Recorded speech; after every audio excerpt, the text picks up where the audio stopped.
Domestic violence is a public health issue that cuts across all socioeconomic and racial boundaries. Our statistics show us that 1 in 4 women and about 1 in 7 men will be assaulted by an intimate partner at some point in time in their lives. Domestic violence is something that we categorize as power and control over one person in a relationship by another person, and oftentimes we see violent behaviors in addition to threats, in addition to coercive control, verbal abuse, emotional abuse. So this is something that at the Brigham and Women's Hospital we are looking at as a public health issue and addressing through our interventions at Passageway. Passageway is a program that works with any patient, employee, or community member that has experienced any sort of violence or abuse in their relationship with an intimate partner. There are some cases that we know are more dangerous than others.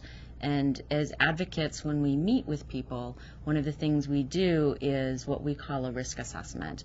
And we're using scientific-based evidence to look at whether somebody is at a higher risk for a homicide or a severe reassault by their partner. And there are certain factors that we use to determine this.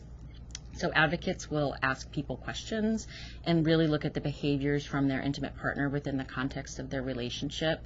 And this is research that was done out of Johns Hopkins University by a researcher named Dr. Jacqueline Campbell. So our advocates use those factors to determine which cases put the person at higher risk. And some of those factors that advocates talk about and ask are whether or not their partner has access to a gun or another weapon, whether they've been threatened with that weapon, whether there's been strangulation in the case, whether their partner has obstructed their airway and prevented them from breathing. We had a case on the North Shore that I worked in before I came to Brigham and Women's Hospital, but was one of my clients who we looked at all of the factors in her case. There had been her partner they'd been together for 20 years at the time I met her, had done emotional abuse, had been abusive to her children or threatened to abuse her children, had threatened her with a weapon, had strangled her to the point where she had passed out, which is a pretty serious strangulation. And this case occurred about 10 years ago, and unfortunately at that time we didn't necessarily have all of the legal remedies that we have today, and didn't necessarily have the coordination with many of the folks who were working with this particular person. And sadly that case ended in a homicide. Her partner broke into her home and ended up killing her. As a result of this case, there have been teams called high-risk case response teams that were created so that folks, that advocates, police officers, probation officers, the district attorney, medical providers, Department of Children and Family, folks that are very connected to this family can come together and share information so that not one person has to hold all of that information. Another case example is a case in which we had a young couple who were experiencing, they were pregnant, coming for their care here at Brigham and Women's Hospital and working with one of our midwives in one of our clinics.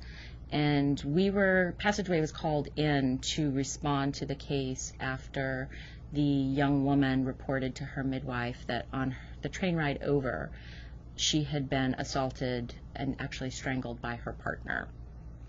This was something that, as our advocates know and our providers know, very concerned about the assault that had just happened. We were able to provide resources to this particular patient. Her partner remained with her and actually asked for help for himself. And this was a case where we were able to access our violence recovery program and be able to hook this young man up to some additional resources and support for him as well in this case. One of the different aspects of this case that we are starting to see more and more is that this young man who had recently perpetrated violence against his partner had been exposed to violence in his community. And one of the things that we have learned doing this work is that these multiple exposures to trauma and violence on various levels for the folks that we're working with perpetuate and contribute to the cycle of both victimization and perpetration. One important thing about risk assessment is that although we use it to identify the highest risk cases and provide a perhaps higher level of intervention for those cases, one of the things that we've seen as a direct result of training law enforcement providers, training advocates, social workers on risk assessment is that it shifts the culture on how we treat domestic violence in general. So providers are more likely to refer or call an advocate in and work more collaboratively on a case. And the goal is for us to provide intervention or prevention much earlier and get into a case before it gets to the high risk level. If we can provide advocacy for the family at an earlier stage so that it doesn't get to a crisis level, then we're working more holistically to end the cycle of violence in our communities and within the families.